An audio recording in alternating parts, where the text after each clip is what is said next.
교통사고는 일부러 겪는 일이 아니죠. 그래서 대부분 준비가 안 된 상태에서 맞닥뜨리게 됩니다.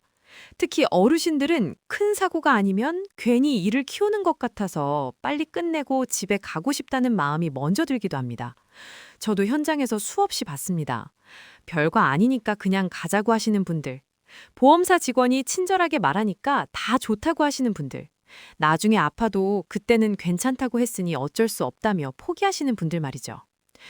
76세 이영자님은 작은 접촉사고를 당하셨습니다. 그때는 놀라긴 했지만 몸은 괜찮다고 느끼셨대요. 상대방도 미안해하고 보험사에서도 빨리 처리해주겠다고 하니 그냥 넘어가셨습니다.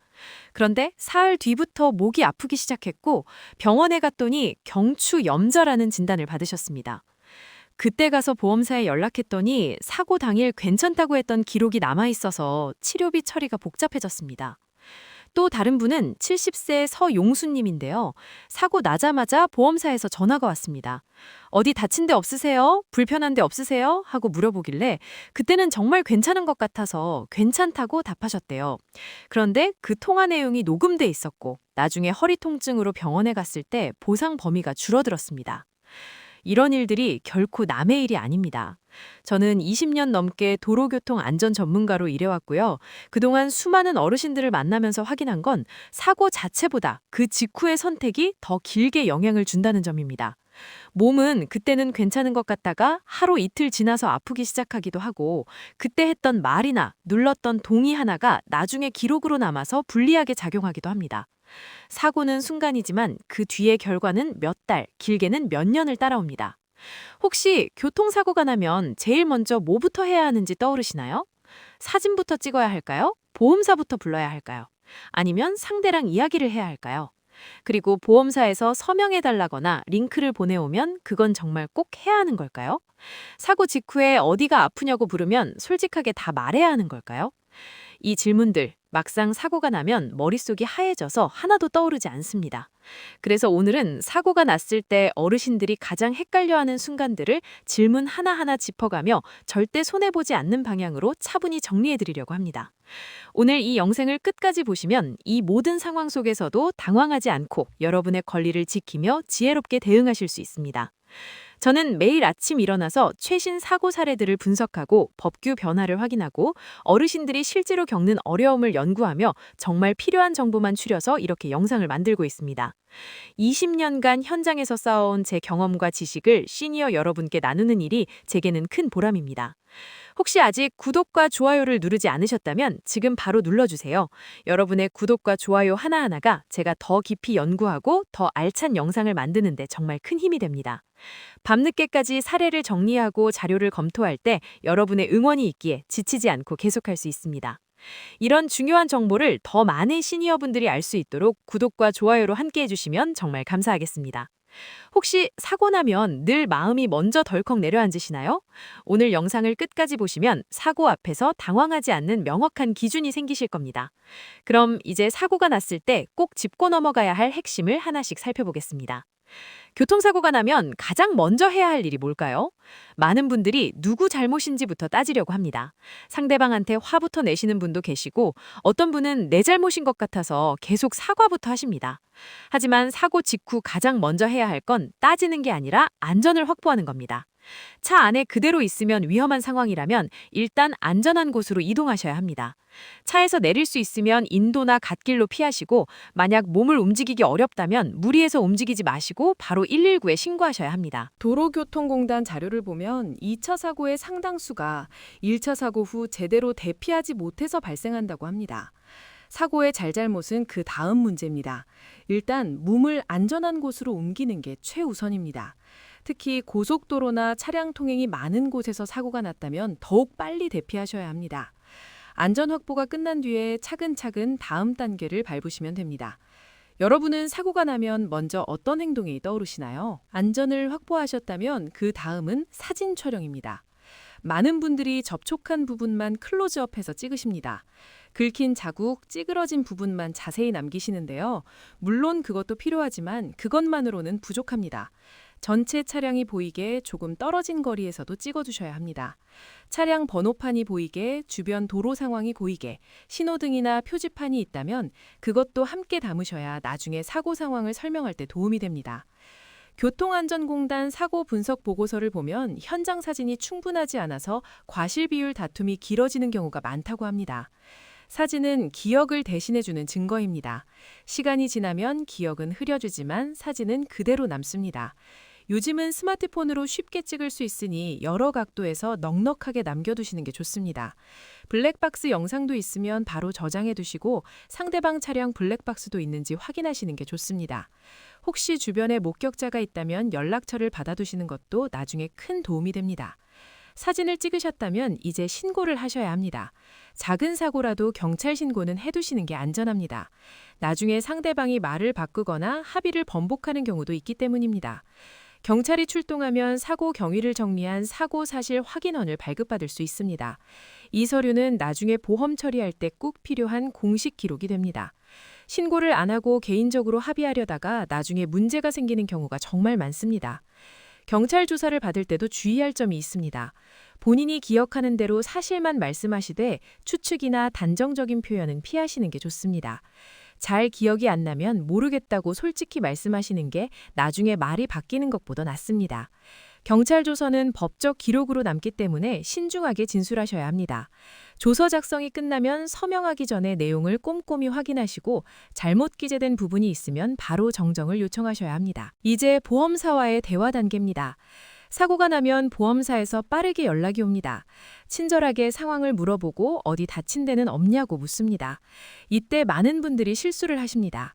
그 자리에서 괜찮다고 말하거나 아픈 곳이 없다고 단정해서 말씀하시는 겁니다. 하지만 사고 직후에는 아드레날린이 분비돼서 통증을 제대로 못 느끼는 경우가 많습니다.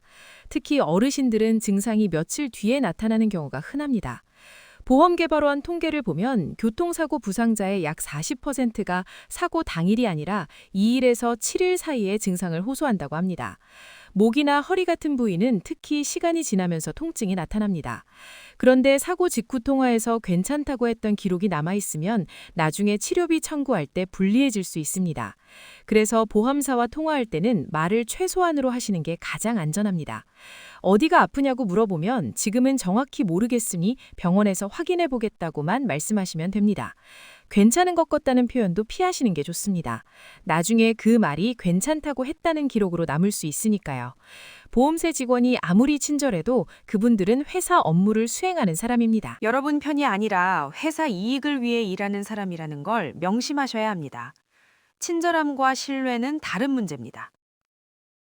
보험사에서 빠른 처리를 위해 서류나 동의서에 서명을 요청하는 경우도 있습니다. 급하게 처리해야 한다며 링크를 보내거나 전자서명을 요구하기도 합니다. 이럴 때 절대 서두르지 마세요. 서명하기 전에 내용을 꼼꼼히 읽어보셔야 합니다. 그 안에는 과거 병력조회 동의, 개인정보 제공 동의 같은 내용이 포함되어 있을 수 있습니다. 한 번 서명하면 되돌리기 어렵습니다. 금융감독원 민원 사례를 보면 서명 후 예상치 못한 불이익에 god았다는 호소가 많습니다.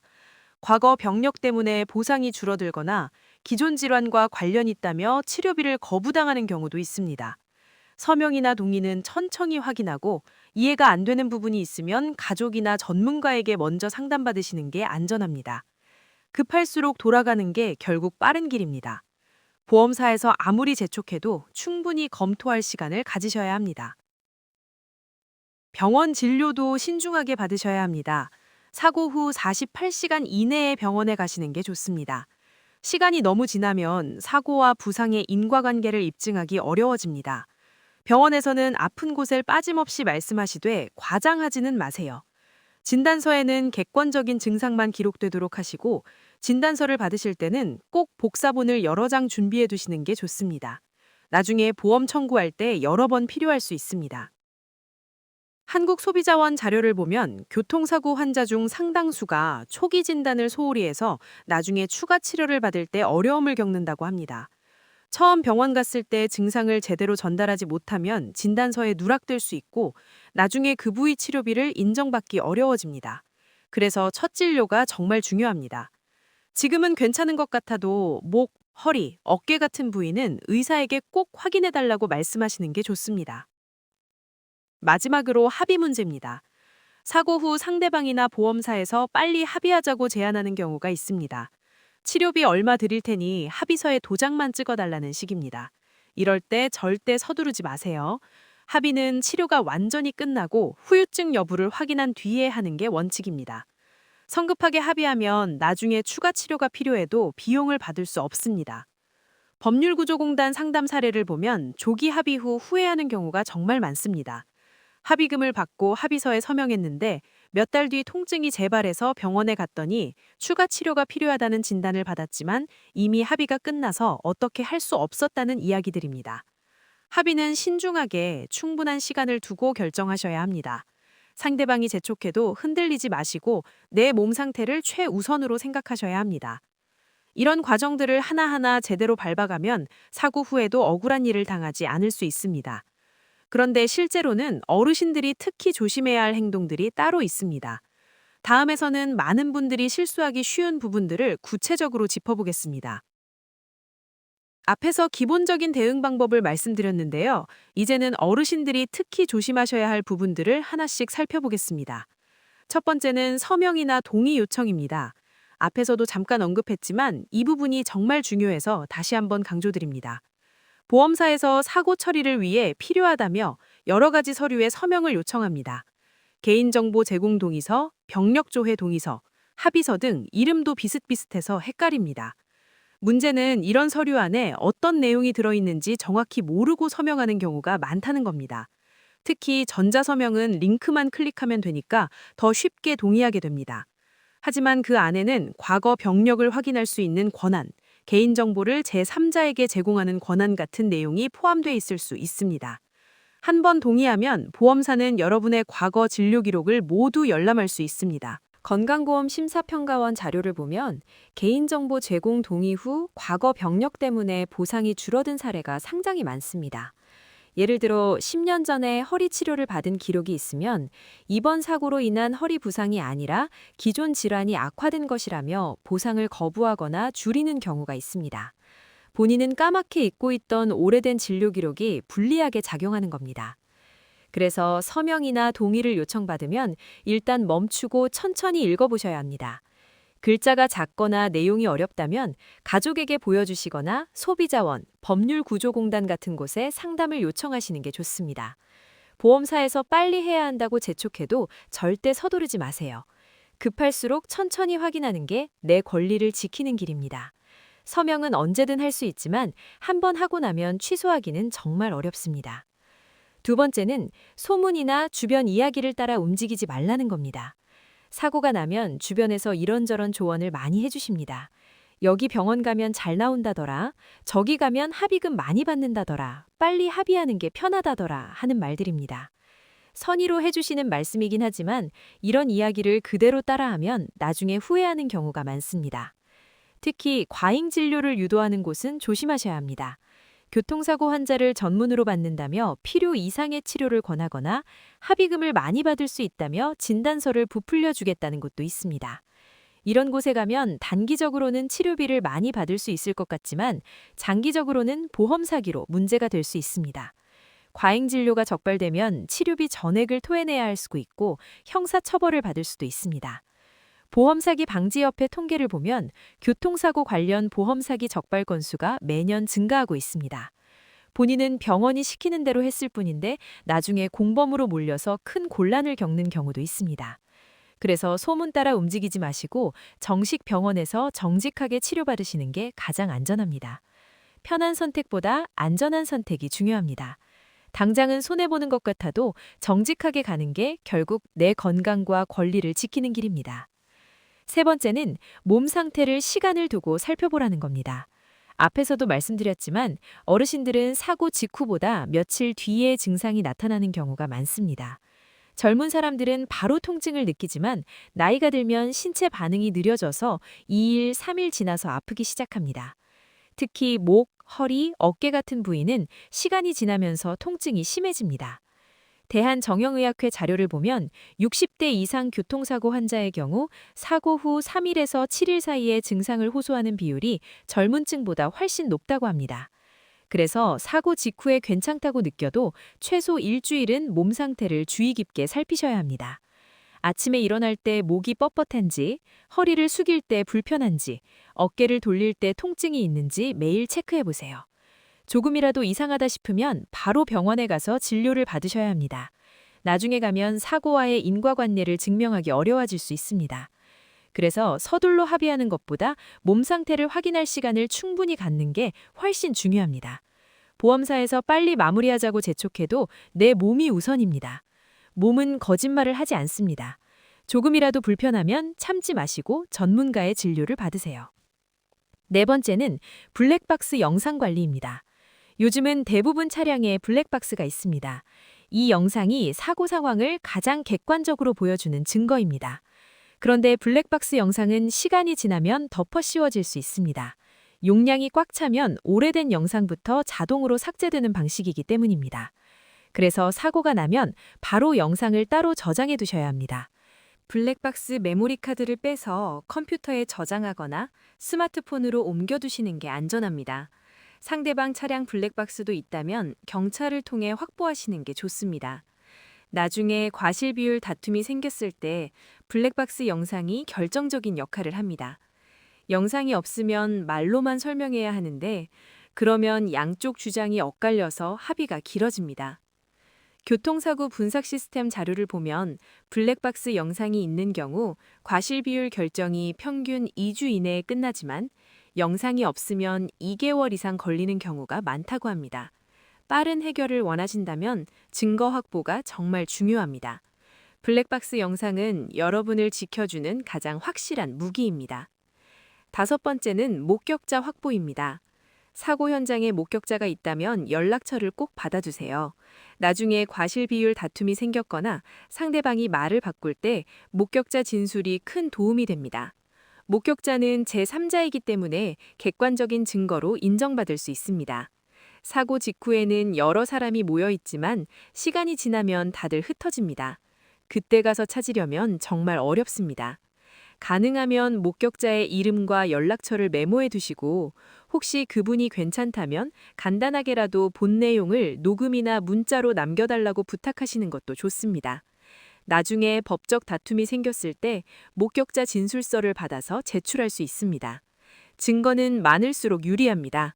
사고 직후 당황스럽겠지만 이런 부분까지 챙기시면 나중에 훨씬 수월합니다.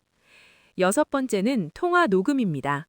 보험사나 상대방과 통화할 때는 가능하면 녹음을 해두시는 게 좋습니다. 녹음 전에 녹음한다고 미리 알려주시면 됩니다. 녹음을 하면 상대방도 함부로 말하지 못하고 신중해집니다. 나중에 말을 바꾸거나 없던 이야기를 만들어낼 수도 없습니다. 녹음 파일은 증거로 사용할 수 있으니 꼭 보관해두세요. 개인정보보호위원회 지침에 따르면 자신이 당사자인 통화를 녹음하는 건 합법입니다. 상대방 동의 없이 녹음해도 문제가 되지 않습니다.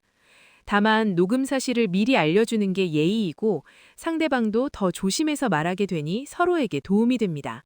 중요한 통화는 반드시 녹음해 두시고 파일은 여러 곳에 백업해 두시는 게 안전합니다. 일곱 번째는 가족이나 지인에게 알리는 겁니다. 혼자서 모든 걸 처리하려고 하지 마세요. 사고가 났다는 사실을 가족이나 믿을 만한 지인에게 알리시고 함께 대응하시는 게 좋습니다. 혼자 판단하다 보면 놓치는 부분이 생기고 보험사나 상대방 말에 휘둘릴 수 있습니다. 가족이 함께 있으면 냉정하게 판단할 수 있고 서류를 검토할 때도 도움을 받을 수 있습니다. 특히 중요한 결정을 할 때는 꼭 가족과 상의하세요. 합의 여부, 서명 여부, 치료 계획 같은 중요한 일은 혼자 결정하지 마시고 충분히 의논하신 뒤 결정하시는 게 안전합니다. 가족은 여러분 편입니다. 부담 주기 싫어서 혼자 끙끙 앓지 마시고 솔직하게 도움을 요청하세요. 이런 과정들을 제대로 지키면 사고 후에도 억울한 일을 당하지 않을 수 있습니다. 이제 마지막으로 오늘 이야기를 정리해 보겠습니다. 교통사고가 났을 때는 빨리 끝내는 게 목표가 아니라 나중에 후회하지 않는 선택을 하는 게 목표입니다. 사고는 누구에게나 일어날 수 있습니다. 아무리 조심해도 상대방 실수로 사고가 날 수 있고 순간적인 판단착오로 내가 실수할 수도 있습니다. 중요한 건 사고 자체가 아니라 사고 후 어떻게 대응하느냐입니다. 잘못 대응하면 작은 사고도 큰 문제가 됩니다. 사고 직후에 괜찮다고 말했다가 나중에 아파도 치료비를 못 받거나 급하게 서명했다가 과거 병력 때문에 보상이 줄어들거나 성급하게 합의했다가 추가 치료가 필요해도 비용을 못 받는 일들이 실제로 일어납니다. 반대로 제대로 대응하면 큰 사고도 잘 마무리할 수 있습니다. 차분하게 증거를 확보하고 신중하게 말하고 충분한 시간을 두고 결정하면 억울한 일을 당하지 않을 수 있습니다. 오늘 말씀드린 내용을 4가지로 정리하면 이렇습니다. 첫째, 안전을 먼저 챙기세요. 사고 직후 가장 중요한 건 2차 사고를 막고 내 몸을 안전한 곳으로 옮기는 겁니다. 잘잘못은 그 다음 문제입니다. 둘째, 사진은 넉넉하게 남기세요. 접촉 부분만이 아니라 전체 상황이 보이게 여러 각도에서 찍어두시면 나중에 과실 비율 다툼에서 유리합니다. 블랙박스 영상도 바로 저장하시고 목격자가 있으면 연락처를 받아두세요. 셋째, 말은 줄이세요. 보험사나 상대방과 대화할 때는 최소한으로만 말씀하시고 특히 몸 상태에 대해서는 단정적으로 말하지 마세요. 지금은 정확히 모르겠으니 병원에서 확인해 보겠다고만 하시면 됩니다. 통화는 가능하면 녹음해 두시는 게 안전합니다. 넷째, 동의는 신중하게 하세요. 서명이나 전자동의를 요청받으면 절대 서두르지 마시고 내용을 꼼꼼히 확인하세요. 이해가 안 되면 가족이나 전문가에게 상담받으신 뒤 결정하시는 게 좋습니다. 이 4가지만 기억하셔도 사고 앞에서 훨씬 덜 흔들리실 겁니다. 사고는 당황스럽고 무섭습니다. 특히 처음 겪으시는 분들은 어떻게 해야 할지 몰라서 우왕좌왕하십니다. 하지만 오늘 말씀드린 원칙들을 머릿속에 넣어두시면 실제 상황에서도 차분하게 대응하실 수 있습니다. 사고는 준비하지 못하지만 대응은 준비할 수 있습니다. 특히 어르신 여러분께 당부드리고 싶은 건 절대 혼자 끙끙 앓지 말라는 겁니다. 사고가 나면 부끄러운 일도 아니고 창피한 일도 아닙니다. 누구에게나 일어날 수 있는 일입니다. 가족에게 알리시고 함께 대응하세요. 보험사나 상대방 말에 휘둘리지 마시고 필요하면 소비자원이나 법률구조공단 같은 곳에 상담을 요청하세요. 무료로 도움을 받을 수 있는 곳이 많습니다. 혼자 끌어안고 고민하지 마세요. 그리고 절대 성급하게 합의하지 마세요. 보험사에서 아무리 재촉해도 상대방이 빨리 끝내자고 해도 여러분 몸 상태가 최우선입니다. 치료가 완전히 끝나고 후유증 여부를 확인한 뒤에 합의하시는 게 원칙입니다. 조금 늦어지더라도 내 건강을 먼저 챙기세요. 합의는 언제든 할 수 있지만 건강은 한번 잃으면 돌이킬 수 없습니다. 요즘 날씨가 정말 춥습니다. 길도 미끄럽고 해가 일찍 지면서 시야도 나빠지는 시기입니다. 어르신 여러분, 운전하실 때 항상 안전벨트 꼭 매시고 서두르지 마시고 조금 천천히 가시더라도 안전하게 가시길 바랍니다. 급할 때일수록 한 번 더 확인하고 한 템포 늦춰서 출발하시는 게 사고를 예방하는 가장 확실한 방법입니다. 2026년 새해가 시작된 지 얼마 안 됐는데요. 올 한 해 여러분 모두 건강하시고 평안하시길 진심으로 기원합니다. 사고 없이 안전하게, 아프지 않고 건강하게, 가족들과 따뜻하게 보내시는 한 해가 되시길 바랍니다. 제가 이렇게 영상을 만드는 이유도 여러분이 조금이라도 더 안전하고 편안한 노후를 보내시길 바라는 마음 때문입니다. 오늘 내용 들으시면서 사고 나면 이건 꼭 기억해야겠다 싶은 게 있으셨다면 댓글로 한 줄 남겨주세요. 혹시 실제로 사고를 겪으셨던 경험이나 궁금한 점이 있으시다면 함께 나눠주시면 정말 감사하겠습니다. 새해 복 많이 받으시고 항상 안전운전하세요. 감사합니다.